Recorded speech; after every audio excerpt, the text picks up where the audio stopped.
और तब तक सिंह और बकरा अरे एक घाट पे पानी पीते हैं। तब तक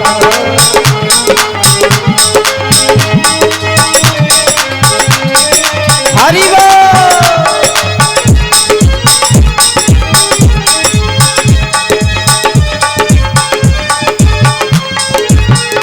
क्या जब तक इस संसार में ओ बेटा ऋषि राज परिचित जीते हैं, ऋषि राज परिचित जीते हैं, तब तक सिंह और बकरा, तब तक ही सिंह और बकरा एक घाट पे पानी पीते हैं। तब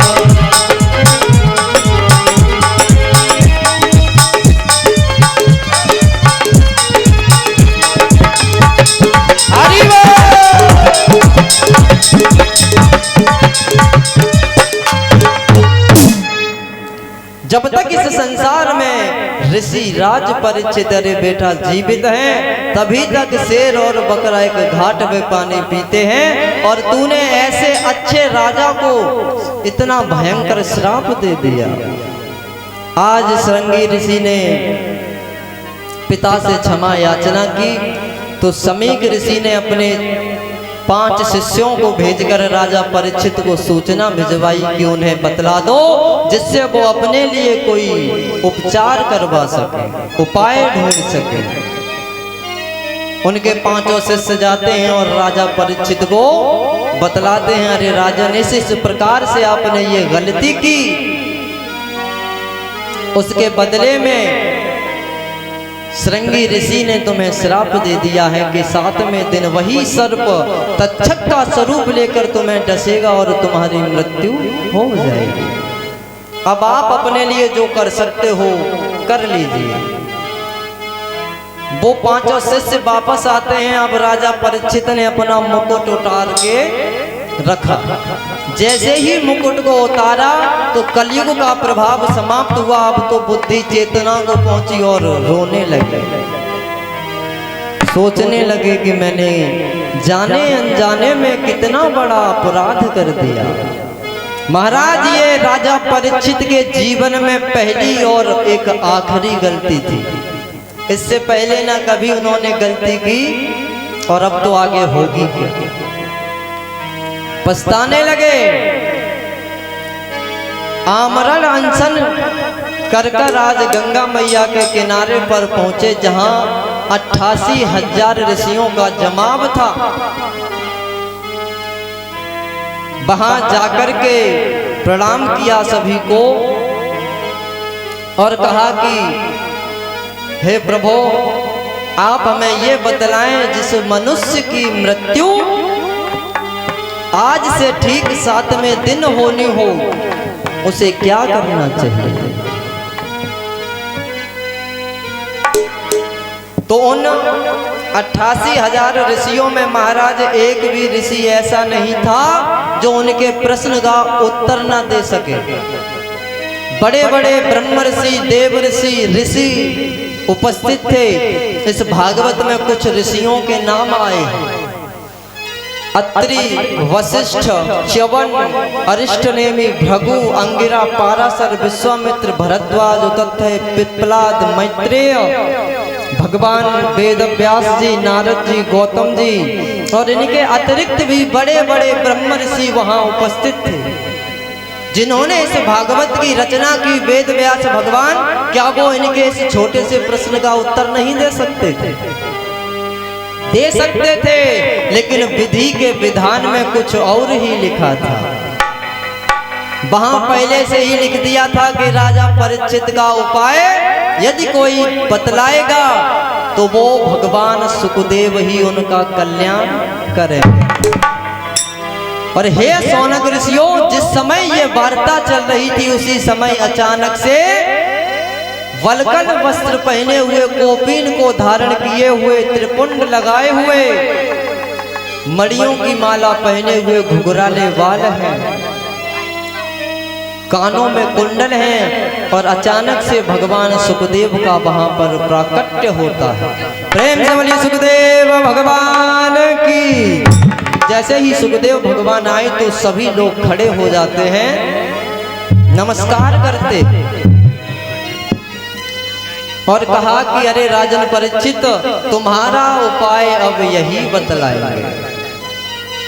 आज गंगा मैया के किनारे पर हे सौनक ऋषियों, परीक्षित जी महाराज को अपने सम्मुख आसन दिलवाया और व्यास आसन पर स्वयं सुखदेव भगवान विराजमान होते हैं। आज परीक्षित जी ने प्रश्न कर दिया कि हे प्रभु, जो पुरुष मरणासन्न अवस्था में हो उसे क्या करना चाहिए?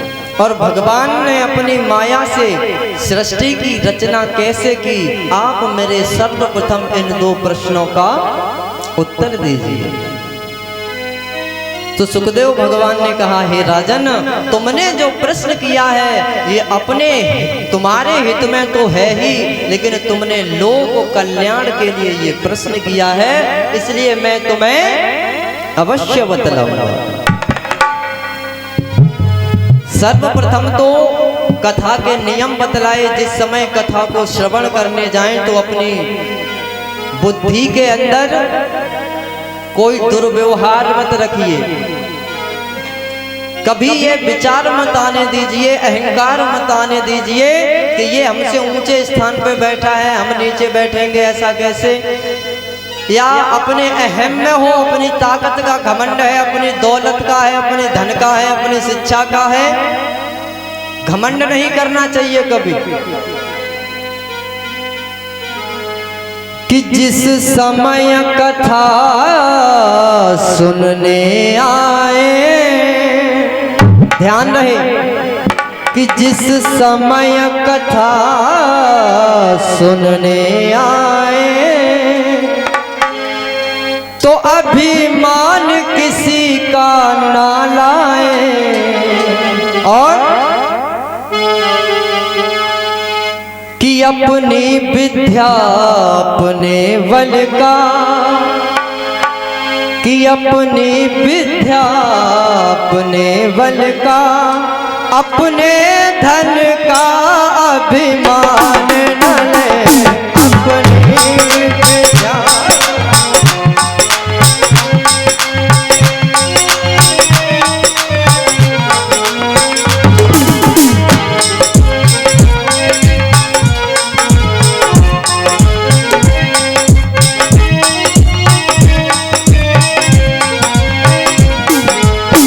सुनिए, जिस समय कथा सुनने आए और अभिमान किसी का ना लाए, अपनी विद्या अपने घर का, अपनी विद्या अपने घर का, अपने धन का अभिमान न हो, अभिमान न हो।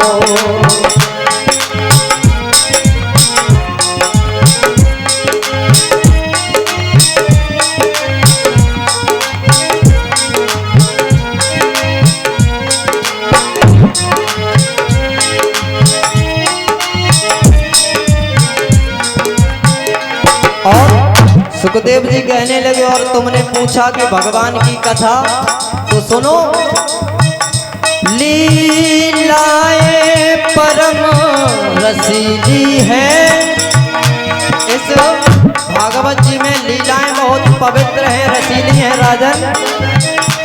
लीलाएं परम रसीली है और भक्तों का भाव उजागर है, लेकिन हम इतना ही कह सकते हैं, हे राजन, हम इतना ही बतला सकते हैं क्या? हम इतना ही कह सकते हैं कि गागर में ही सागर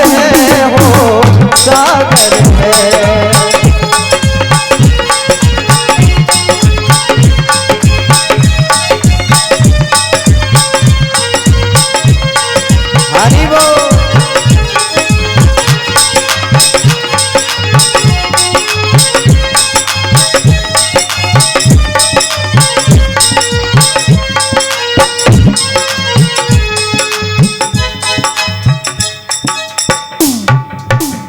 प्रेम से बोले गोविंद भगवान की। हे राजन, हम इतना ही कह सकते हैं कि गागर में एक सागर को भर दिया है। इस कथा को लिखकर हमारे परम पूजनीय पिता से ले ले। और इसमें कथाएं अत्यधिक रसीली हैं। आपने प्रश्न किया कि सृष्टि कैसे रचना की, तो श्रवण करो हे राजन, ध्यान लगा लो। सुखदेव जी कहते हैं, हे राजन, भगवान ने अपनी माया से अपने स्वरूप में स्वयं प्राप्त काल, कर्म, गुण और स्वभाव को स्वीकार कर लिया, यानी छिपा लिया। भगवान की शक्ति से काल ने तीनों गुणों में क्षोभ उत्पन्न किया, और जब क्षोभ उत्पन्न कर दिया तो स्वभाव ने उन्हें रूपांतरित कर दिया, और जब स्वभाव ने रूपांतरित किया तो उससे महाराज कर्म ने उन्हें महत्व को जन्म दे दिया। स्वभाव ने परिवर्तित किया तो उससे महत्व का जन्म हुआ, और जब महत्व का जन्म हुआ तो उससे महाराज तीन चीजें उत्पन्न होती हैं। क्या? रजोगुण, सतोगुण और तमोगुण। रजोगुण की वृद्धि होने पर महत्व को जो विकार उत्पन्न हुआ, उससे महाराज ज्ञान की उत्पत्ति होती है, और जब उससे ज्ञान की उत्पत्ति हो गई तो ज्ञान ने जब उसमें क्षोभ किया तो उस क्षोभ से महाराज क्रिया का जन्म होता है, और जब क्रिया का जन्म हुआ मेरे प्यारे, तो क्रिया में जब क्षोभ हुआ, अहंकार हुआ, तो उस क्रिया से महाराज तीन गुण और उत्पन्न होते हैं। क्या? वैकारिक अहंकार, तेजस अहंकार और तामस अहंकार। तीन प्रकार के अहंकार इस भागवत जी में बतलाए हैं। तामस अहंकार से महाराज क्या क्या उत्पन्न हुआ? हे राजन परीक्षित, श्रवण करो। तामस अहंकार से आकाश उत्पन्न हुआ, जिसका गुण होता है शब्द, और आकाश से वायु, वायु से तेज यानी अग्नि, जिसका गुण होता है स्पर्श, और अग्नि से जल, जल से उत्पन्न हुई पृथ्वी, पृथ्वी का गुण होता है रस और गंध। अब वैकारिक अहंकार से मन की 10 इंद्रियों का समागम होता है, उत्पत्ति होती है, और उन इंद्रियों के जो 10 देवता हैं, वो उन 10 देवताओं के नाम इस प्रकार से हैं जिनकी उत्पत्ति हुई। दिशा, वायु, सूर्य, वरुण, अश्विनी कुमार, अग्नि, इंद्र, विष्णु, मित्र और प्रजापति। अब तेजस अहंकार से महाराज 5 कर्मेंद्रियां उत्पन्न होती हैं। नेत्र, श्रोत यानी कर्ण, नासिका, त्वक यानी त्वचा, रसना यानी जिह्वा, ये 5 ज्ञानेंद्रियां उत्पन्न हुई। इनकी उपाधि कर्म इंद्रियों के अंतर्गत ही आते हैं, क्योंकि ये भी कर्म करती हैं। कान सुनने का करते हैं, जीभ स्वाद चखने का करते हैं, नासिका सूंघने का करती है। कर्म इंद्रियों के अंतर्गत महाराज बाक, हस्त, पाद, उपस्थ, गुदा, ये 5 कर्मेंद्रियां, और इन 5 को मिलाकर 10 इंद्रियां होती हैं। 5 कर्मेंद्रियां और 5 ज्ञानेंद्रियां, लेकिन कर्म 10 करती हैं, और 5 प्राणों की उत्पत्ति होती है। प्राण, अपान, व्यान, उदान और समान, ये 5 प्राण उत्पन्न होते हैं। लेकिन महाराज एक बात ध्यान रखना, हमारे ऐसे शरीर के अंदर वैसे यदि किसी से पूछा जाए कितने प्राण होते हैं, तो एक ही प्रकार के बतलाते हैं कि मर गया प्राणी नामा निकल गए। ये भूल है। एक याद दिलाता हूं, जिस समय व्यक्ति की मृत्यु होती है उसके पश्चात जब चिता पर लिटाया जाता है, अग्नि लगा दी जाती है, तो एक क्रिया की जाती है जैसे कपाल क्रिया बोलते हैं। बांस खोपड़ी में मारा जाता है। वो किस लिए मारा जाता है? ये लोक प्रचार तो चल गया, लेकिन इसके पीछे रहस्य क्या है इसको समझना चाहिए। इसके पीछे रहस्य ये होता है कि उस कपाल के अंदर एक प्राण रह जाता है जिसका नाम कूर्म होता है, उसे निकलने की आज्ञा दी जाती है। प्राण इस शरीर के अंदर 10 होते हैं, 5 तो मैंने ये बतला दिए जो मुख्य हैं। प्राण, उदान, व्यान, समान, इनके 5 उपप्राण और बतलाए हैं, तब जाके ये 10 होते हैं। वो उपप्राण कौन से हैं हमारा, उनको भी नोट कर लो। देवदत्त, ब्रकल, कूर्म, नाग, धनंजय, ये 5 और होते हैं। इस प्रकार हमारे इस शरीर के अंदर 7 चक्र कमल होते हैं, 12 स्थान होते हैं और 10 प्राण होते हैं। जो अध्यात्म से रिलेटेड होगा वो मेरी बातों को समझ सकेगा, जो अध्यात्म में थोड़ा समय देता है। और इसी शरीर के अंदर महाराज जो 7 कमल बतलाए जाते हैं, 7 चक्रों की उपाधि है, उन्हें ही कुंडलिनी शक्ति कहा जाता है। उन्हीं कुंडलिनी शक्ति को जगाने में महाराज 7 कुंडलियां तो बिरले ही जगा पाते हैं। एक कुंडली को जगाने के लिए कम से कम 21 वर्ष लग जाते हैं। ध्यान रहे। हे राजन, इसके बाद प्रभु ने एक पिंड की एवं ब्रह्मांड की रचना की और उसी एक ब्रह्मांड स्वरूप एक अंडा, क्योंकि पृथ्वी तो थी नहीं, जलमग्न थी, प्रभु की माया से एक अंडा सहस्रों वर्षों तक उसी जल में पड़ा रहा। समय आने पर जब प्रभु की इच्छा हुई तो वो अंडा फूटता है। उसी अंडे से नारायण भगवान का प्रादुर्भाव होता है। प्रेम से बोलिए नारायण भगवान की।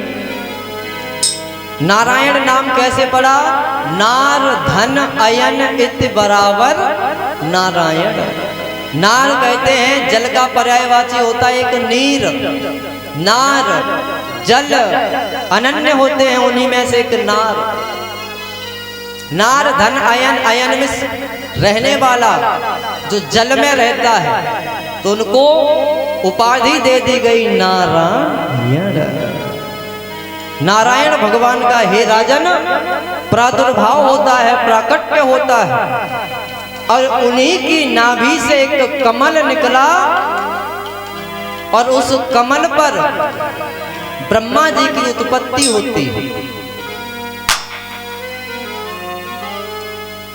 जब ब्रह्मा जी की उत्पत्ति हुई तो उन्होंने चारों तरफ नजरों को घुमाया, कुछ नजर नहीं आया। अब तो सोचने लगे क्या किया जाए।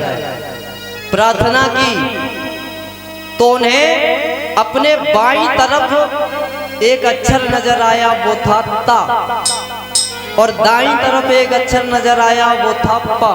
दोनों को जोड़ दिया तो समझ गए तप, यानी मुझे आदेश है कि अब मुझे तपस्या करनी चाहिए। ब्रह्मदेव तप करते हैं कई वर्षों तक। हे राजन परीक्षित, ब्रह्मदेव ने जब तप किया, प्रभु की ही इच्छा से तप किया, और प्रभु ने जब चाहा तो ब्रह्मदेव को तप करने से मना कर दिया। जब मना किया और आदेश दिया कि जाओ तुम सृष्टि की रचना करो, जब आदेश हुआ तो ब्रह्मदेव ने अपने मन से 4 पुत्रों को उत्पन्न किया। कौन से थे? कि सनक सनंदन सनातन च सनत कुमार, यानी सनक सनंदन सनातन च सनत कुमार, ये चार निर्मल ऋषि ब्रह्मदेव ने अपने मन के द्वारा उत्पन्न किए। इनसे कहा कि हे पुत्र, तुम सृष्टि को आगे बढ़ाने का कार्य करो।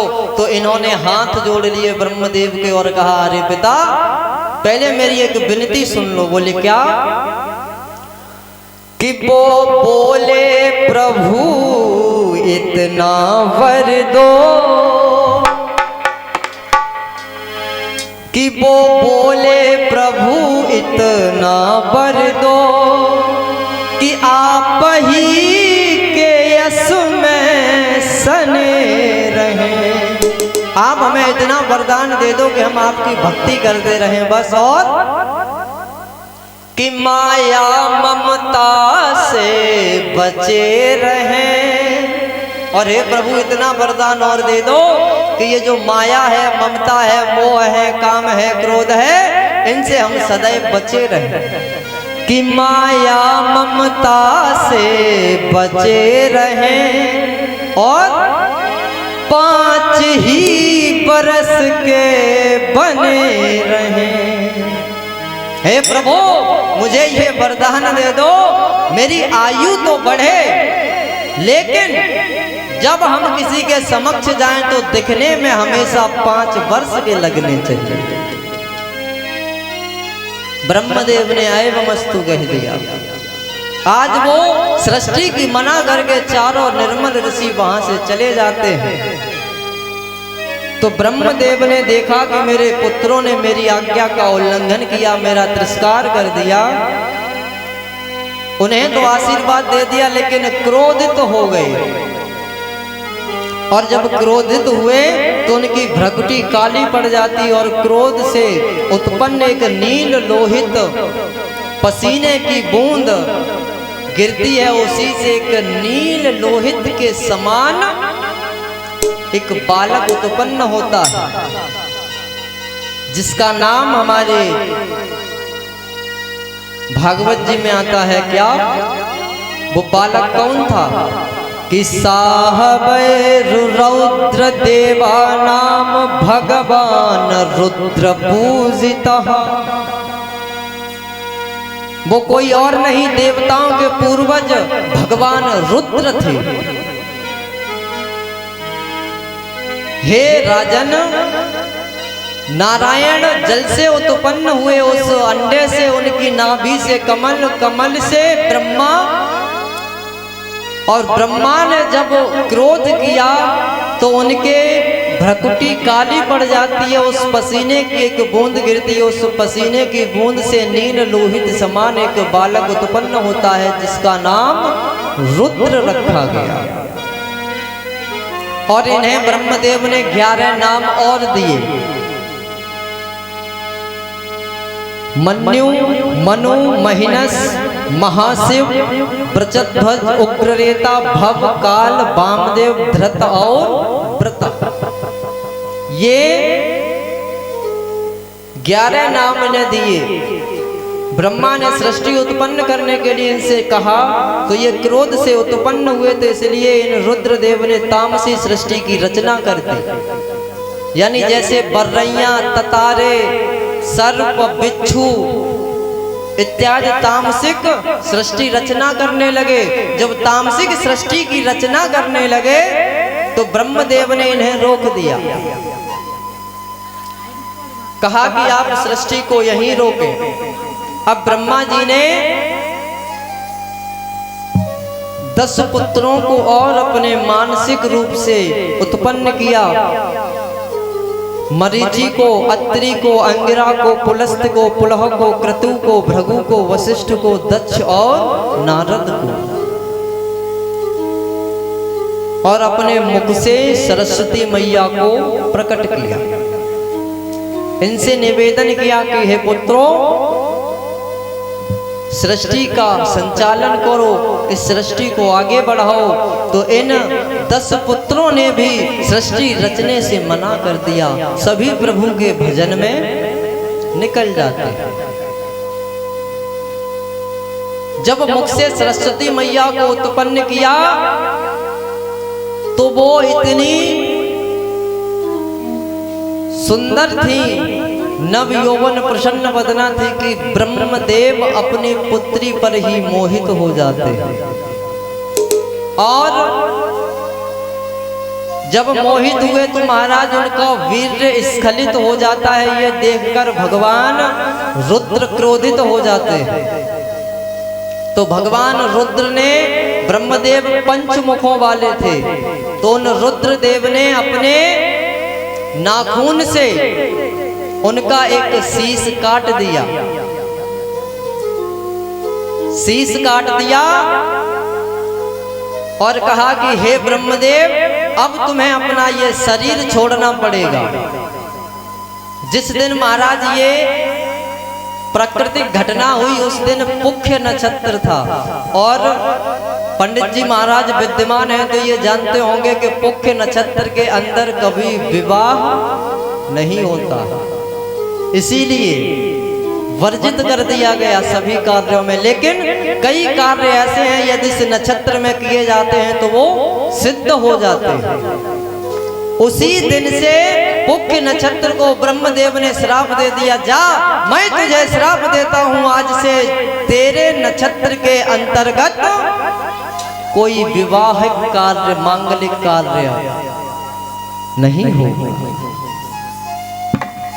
ब्रह्मदेव ने अपना शरीर छोड़ा तो हे राजन परीक्षित, वही शरीर सर्दियों के समय ये जो आप देखते हो पाला कटता है, ये वही ब्रह्मदेव का शरीर गल गल के गिरता है। प्रभु की माया से दूसरे ब्रह्मदेव उत्पन्न हुए, उनके भी पंचमुख थे। उन ब्रह्मदेव ने सृष्टि का कार्यभार संभाला तो उन्होंने अपने बाएं भाग से शत्रुपा और दाएं भाग से मनु महाराज को उत्पन्न किया। उन्हें आदेश दिया कि हे बेटा, तुम सृष्टि को संभालो, सृष्टि को करो। तो उन्होंने कहा हम सृष्टि करें कैसे? सृष्टि जो हम उत्पन्न करेंगे वो रहेगी कहाँ? आखिर पृथ्वी मैया तो है ही नहीं और रहने के लिए स्थान चाहिए। ब्रह्मदेव ने विचार किया, मैं सृष्टि के कार्य में व्यस्त हूँ, क्या किया जाए, सोच ही रहे थे। इतने में भगवान नारायण ने क्या किया, ब्रह्मदेव की समस्या का निदान करने के लिए उनकी नासिका से एक शूकर का, बाराह का अवतार ग्रहण करते हैं। उनकी नासिका से बाराह रूपी हे राजन वो एक बालक निकला और देखते देखते ही वो विशालकाय हो गया, घुरघुराने लगा। उन्होंने सीधी उस जल में जाते हैं और सूंघते सूंघते पृथ्वी मैया का पता लगाया। सब जानते हैं स्वयं ही काल कर्म गुण को अपने स्वरूप में रूपांतरित करके छुपा रखा था और उन्हीं की आज्ञा से हिरण्याक्ष पृथ्वी मैया को लपेट कर एक चटाई के रूप में ले गया और उसने ले जा करके रसातल में छुपा दिया था, विष्ठा के अंदर।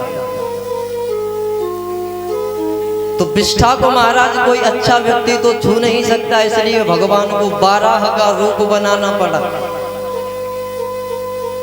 आज हे राजन परीक्षित, बाराह भगवान का प्रादुर्भाव होता है और वो उस जल में प्रवेश करते हैं तो अपनी नासिका से सूंघ सूंघ कर मेरे गोविंद ने पृथ्वी का पता लगाया और पृथ्वी को अपने दांतों पर रखकर जिस समय ऊपर आ रहे थे उसी समय हिरण्याक्ष ने गदा से प्रहार कर दिया। प्रहार किया तो भगवान और उस हिरण्याक्ष का युद्ध होता है। मेरे गोविंद ने थोड़ी देर उसे खेल खिलाया, उसके पश्चात हिरण्याक्ष का वध कर दिया और पृथ्वी मैया को लेकर ऊपर आते हैं। तो ब्रह्मदेव ने प्रार्थना की, कहा हे प्रभु आप सृष्टि के कार्यभार को आगे बढ़ाने के लिए इस पृथ्वी मैया की स्थापना करें। तो मेरे गोविंद ने 12 रूप में हे राजन परीक्षित मंत्रों के माध्यम से पृथ्वी मैया का स्थापन किया, स्थापना दी और अंतर ध्यान हो जाते हैं। अब ब्रह्मदेव ने कहा हे बेटा अब पृथ्वी भी आ गई, अब तुम सृष्टि की रचना करो। तो मनु और शतरूपा ने मैथुन क्रिया के द्वारा 2 पुत्रों को जन्म दिया, जिनका नाम प्रियव्रत और उत्तानपाद रखा गया। 3 पुत्री हुई, जिनका नाम आकुति, देवहूति, प्रसूति। आकुति का विवाह प्रजापति रुचि के साथ होता है, देवहूति का विवाह कर्दम ऋषि के साथ होता है, प्रसूति का विवाह दक्ष प्रजापति के साथ होता है। अब कर्दम जी एवं देवहूति से 9 कन्याएं उत्पन्न होती हैं। कला, अनसुईया, श्रद्धा, देवीर्भू, साध्वी, क्रिया, अरुंधति, चित्ती और ख्याति। ये 9 ब्राह्मणों को ब्याई गई। प्रसूति एवं दक्ष से 16 कन्याओं ने जन्म लिया, उसमें से 13 कन्याओं का विवाह धर्म के साथ होता है। एक अगिन देव को ब्याई गई, एक पितरों को एवं एक भगवान शंकर के साथ जिनका विवाह होता है, जो जगत में विख्यात हैं, सती मैया। मरीचि पत्नी कला से कश्यप और पूर्णिमा नामक 2 पुत्र हुए, जिनके वंश से सारा जगत भरा पड़ा है। पूर्णिमा के 2 पुत्र बिरज और विश्वक हुए और देवकुल्या नामक एक कन्या उत्पन्न हुई।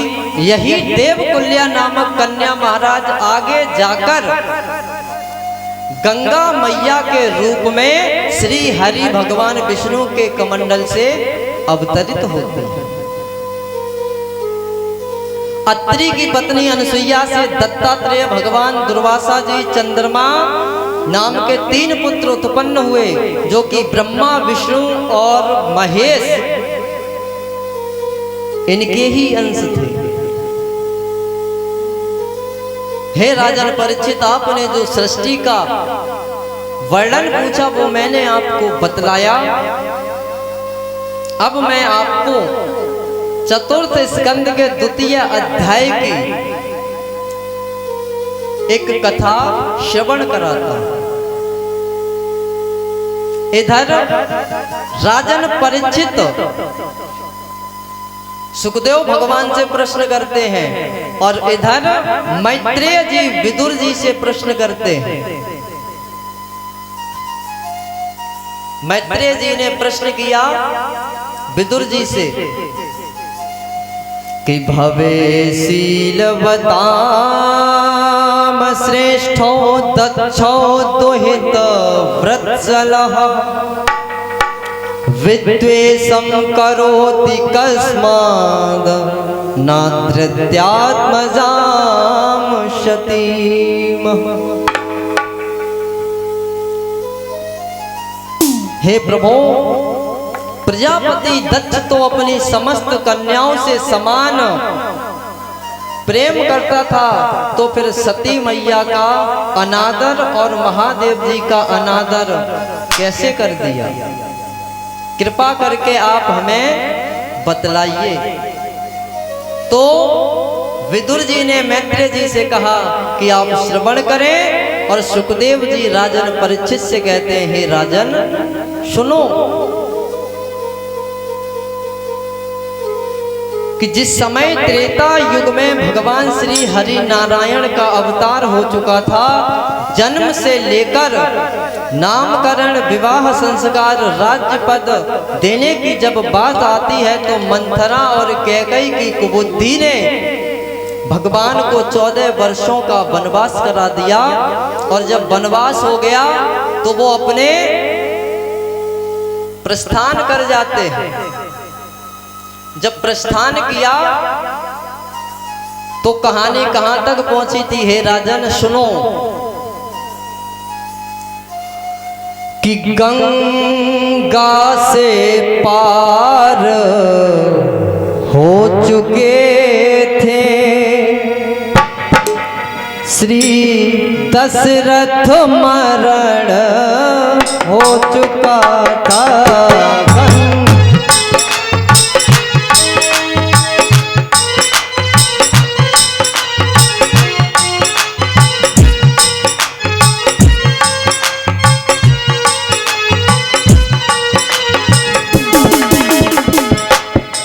गंगा से पार हो चुके थे श्री दशरथ मरण हो चुका था। तो जब प्रभु राम जी वनवास चले जाते हैं, गंगा मैया को पार कर लिया, इधर सुमंत जी वापस पहुंच जाते हैं। वहां पर राजा दशरथ का मरण हो जाता है। और कि गंगा से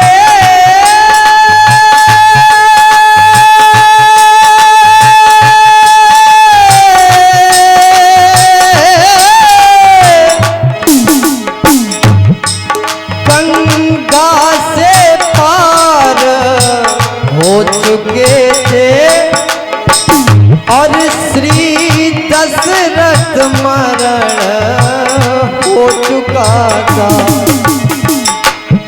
सुग्रीव